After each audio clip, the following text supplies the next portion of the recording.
Salut tout le monde, c'est Aiku et aujourd'hui on va s'intéresser à l'histoire de Rocket League. Récemment, j'ai commencé à m'intéresser à l'e-sport sur Rocket League et à force de voir des mecs mettre des flip resets aussi simplement que moi je mets des aériennes, je me suis posé une question, c'était comment on en est arrivé là. Rocket League, c'est un jeu qui a beaucoup évolué. Et le niveau des joueurs pros continue de s'élever et c'est ce qui maintient les spectateurs devant les plus grosses compétitions. Le jeu propose du contenu de plus en plus détesté. L'arrivée de la saison 6 a été un énorme échec et s'il y a bien une seule raison pour laquelle on peut encore aimer regarder Rocket League, c'est pour voir du beau jeu sur Rocket League. Et la raison pour laquelle Rocket League fait des bonnes audiences alors qu'elle ne fait que proposer du contenu que les gens détestent, c'est parce que les joueurs qui sont à regarder sont des joueurs qui sont de plus en plus forts.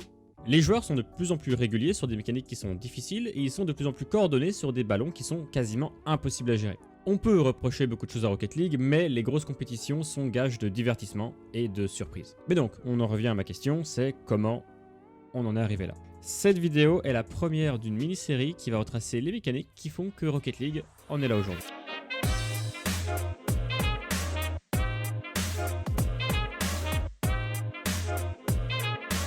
Pour les 2-3 personnes qui ne connaissent pas le half flip, c'est une manière très simple de vous retourner avec un backflip que vous allez annuler, suivi d'un tonneau aérien pour vous retourner sur vos 4 roues. Avant le half flip, ce qu'on faisait souvent pour se retourner, c'était un backflip suivi d'un drift pour se remettre du bon côté. Et la nouvelle mécanique va tout changer.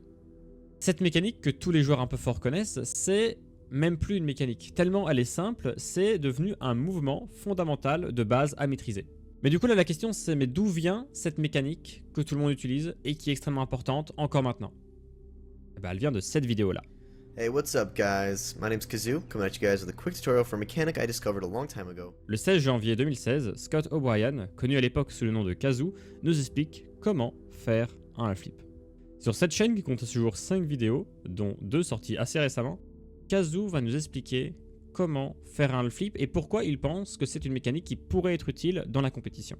Dans un des commentaires sous cette même vidéo, il dit utiliser la mécanique déjà depuis quelques mois, depuis septembre-octobre 2015 déjà. Mais on n'a aucune preuve et donc on va se baser uniquement sur cette vidéo. C'est dans cette vidéo qu'il va populariser quelque chose qui devient indispensable. C'est indispensable parce que oui, c'est un excellent moyen de se retourner en gardant de la vitesse. Je vous ai pris une game au hasard là. Ça, c'est la première game du bracket reset de la grande finale du RLCS Winter Major entre G2 eSport et Team Kesso. C'était en mars 2022.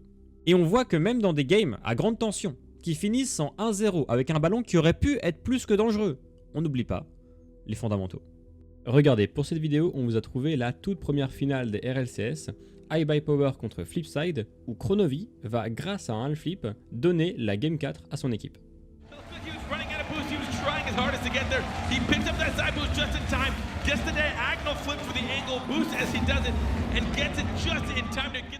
Et ce qui est beau avec ce half flip qui gagne ce match, c'est que iBuyPower ne gagne pas uniquement le match, ils gagnent tout le BO et deviennent les premiers vainqueurs d'un RLCS.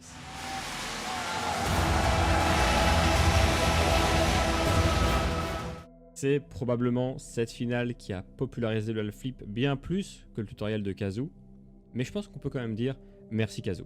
Kazoo, il faisait beaucoup de live. Il y a un Twitter rempli de ses liens de live où il postait. À chaque fois qu'il partait en live, il mettait un tweet, je pars en live, machin. Il a été un des premiers joueurs platine sur Rocket League en 2015. Allez regarder ça, c'est incroyable. Malheureusement, la chaîne Kazoo RL, elle n'existe plus. Mais Kazoo, il n'est pas mort pour autant. Il a lancé là, début avril 2022, quelques petits lives sur RuneScape Old School, sur sa nouvelle chaîne Scotty Loves JDM. Même si actuellement il a complètement délaissé le jeu, il a encore une page Instagram où il nous partage sa passion, à savoir les voitures.